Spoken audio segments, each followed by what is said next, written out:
I want to explain how to use G02 and G03 commands in G-code. Let's say we wanted to draw an arc, part of a circle, at a center point of 60 and 60. So here's my X60, Y60, and I'm going to put a letter C. And let's say we wanted the radius of that circle to be 30 millimeters. So I would take my compass and I would adjust it out 30. And for simplicity, rather than doing a complete circle and spinning all the way around and coming back to that original point, we're going to do part of the circumference of a circle. We're going to do a little arc. And let's go ahead and make our life easy. And let's say that the starting point is right here. And let's go ahead and make the ending point of this right here. So there's my starting point, there's my ending point.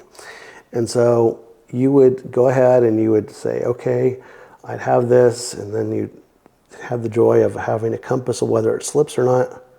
We'll see if it behaves here. Pretty good. So there's my arc. What would we have to do in order to get our CNC to move through that movement when we're in the G90 absolute positioning? So G90 is absolute positioning, and we'll assume that we're in the metric, which is the G21. We'll assume that we're in the XY plane. If you haven't seen my other videos on G-code, you might want to go visit those if you don't know what I'm talking about. But this is G90. So the first thing you'd have to do is you'd have to move your CNC from wherever it was to that starting point. And so that would be essentially a G01, and then you would give the X coordinate, in this case, X30, and then you go Y60, and then you go the feed rate. So say feed rate 1000, which is F1000. And that would move you there. And then if you were drawing or you had to lower your router bit, you would do a G01, Z, -1, and then a feed rate of maybe 500. So we lower the tip. Now we're going to go ahead and we're going to draw an arc from here to here. But there are many arcs that you could draw between a starting point and an ending point. Not just this arc.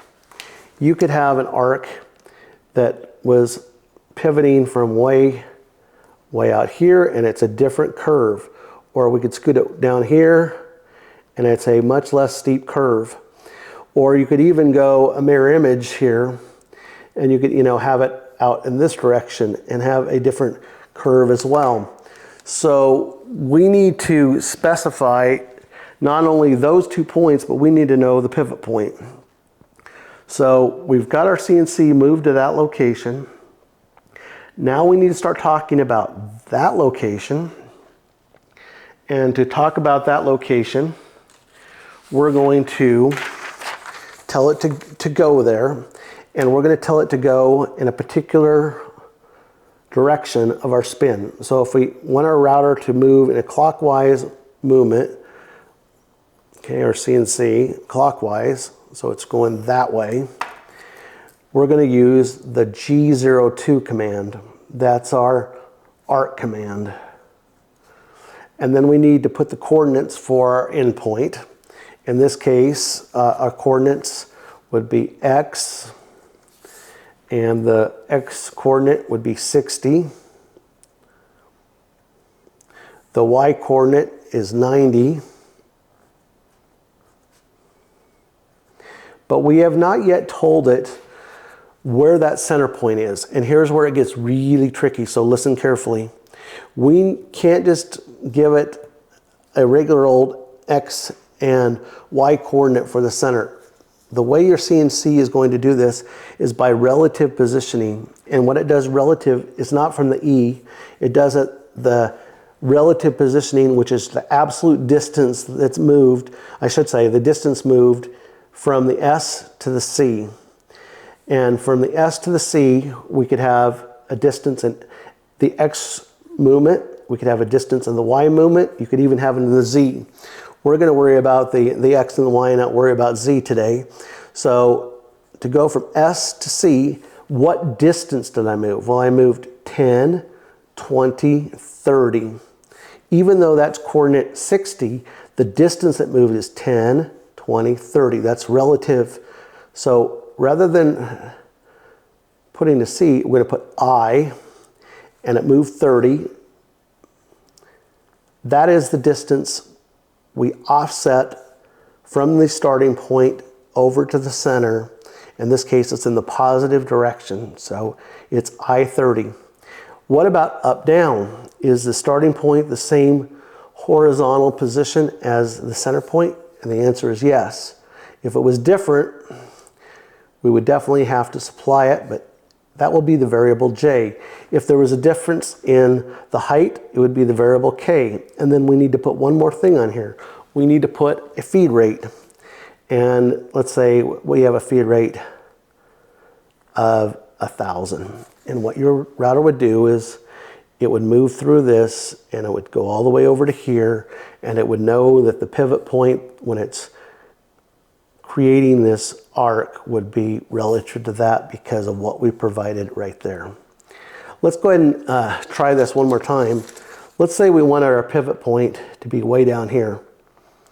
How would this arc change as far as our command? Well, we would still have if we're starting that starting point, we would still have a G02, of course. We would still have the end point being the same, so it would still be an X60, Y90.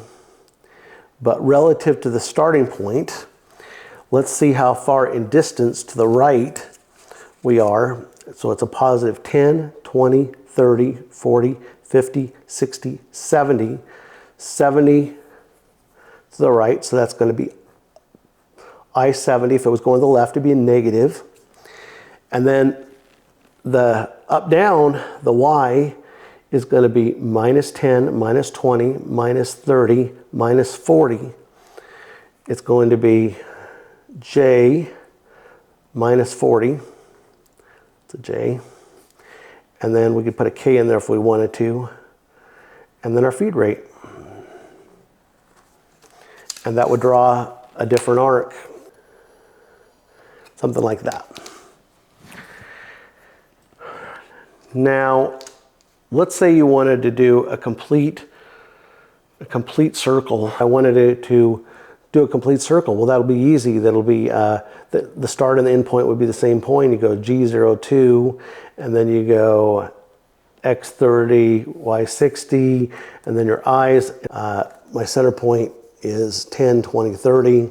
So I30, J0, and then your feed rate. And if you put that in your preview software of your CAD, you'll see that it looks like a complete circle. We could break it into little segments, which is what a lot of CAD software does. It'll break it into quarter segment, quarter segment, quarter segment, quarter segment. If you ever want to go in a counterclockwise rotation, then you would do the G03.